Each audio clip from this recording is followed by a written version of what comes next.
So now let's see how we can apply various formatting options like Strikethrough and Superscript and Subscript as well. So over here you can see that I have this paragraph right here. Let me just select and make it larger so that it is clearer.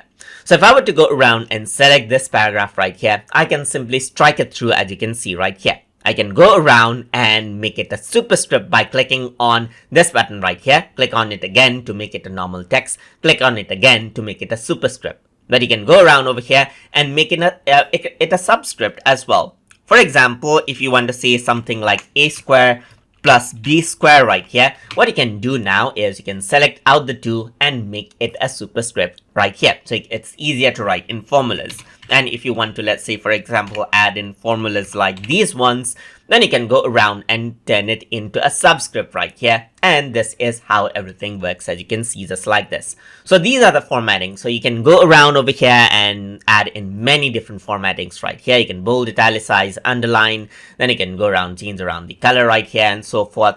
But if you want to simplify out everything, then you can go around over here. Then you can see that simplify formatting is an option which removes out the major formattings right here, as you can see, and turns it into a regular text. So it simplifies the formatting and removes out major formattings like color and so forth. But if you want to remove formattings altogether, then you can select it and go around and remove out the formatting, and it becomes a plain text, just like as it was before, as you can see, just like this. And that is how you can work around with the Strikethrough, the Superscript, Subscript, and you can simplify existing format or remove the formatting completely inside of notes in Evernote. So I hope you guys learned something as always. And as always, please like, comment, share, and subscribe.